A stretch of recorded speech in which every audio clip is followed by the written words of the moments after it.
Hello and welcome to Internet Culture. I am Mark Tasman. How do you make decisions about technology? What is a philosophy of technology? This video corresponds with Chapter 2 from the book Internet Culture. Philosophies of technologies are positions that articulate value systems or narratives.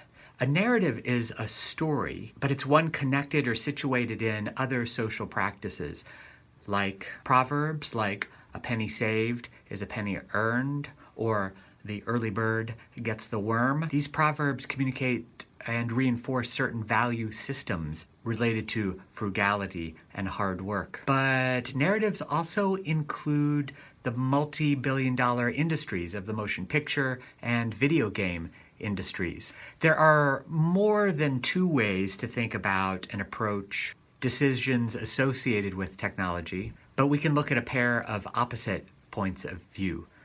Determinism. It is your destiny. It's not exactly saying the same thing that our destinies are predetermined, more so that we're powerless in spite of our real or perceived abilities to choose or to take action. In a way, you have determined the choice. So you might think of this as a tic-tac-toe game. You know, you get to a certain point in tic-tac-toe and you can see either that the other person is going to win because you forgot to put your piece in the corner or the center, or that you can see it's going to be a draw. A champion of the deterministic philosophy of technology is Marshall McLuhan, a Canadian media theorist. Marshall McLuhan said the medium is the message. The message of any given medium is the change of scale or pace or pattern that it introduces into human affairs. He was famous for his style, his sharp wit, his aphoristic sayings, such as, "The chicken was the egg's idea for getting more eggs." Think about it.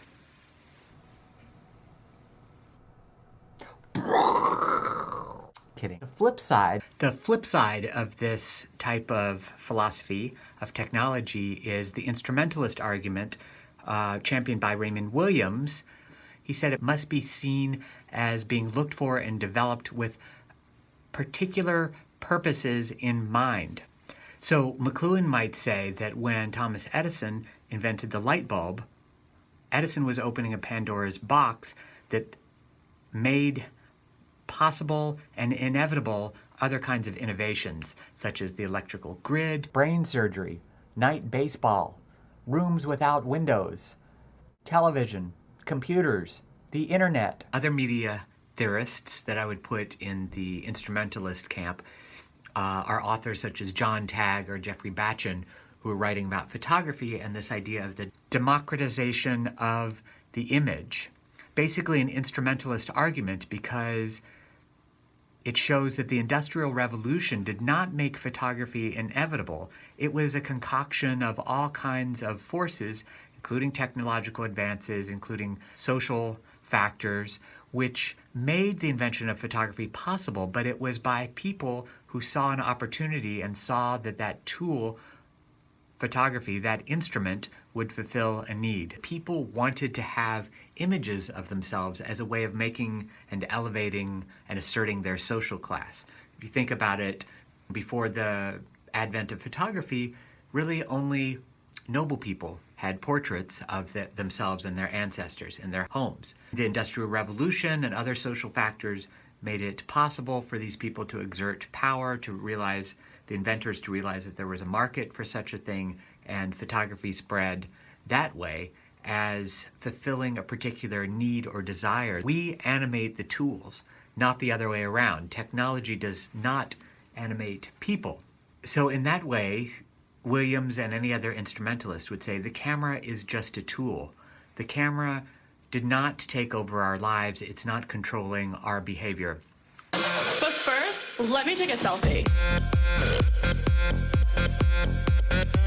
Instrumentalism is a philosophical position that thinks not only of physical tools, but imagines scientific theories also as being used as instruments to measure, to reason, to get at truth, or to control experiences. I find your lack of faith disturbing. But values are not just derived from scientific experimentation. We have a long history as a civilization of storytelling and becoming involved in these narratives. This and more to be discussed in part 2, including utopias, dystopias, is Princess Leia a Luddite? And why are 10,000 maniacs singing about planned obsolescence?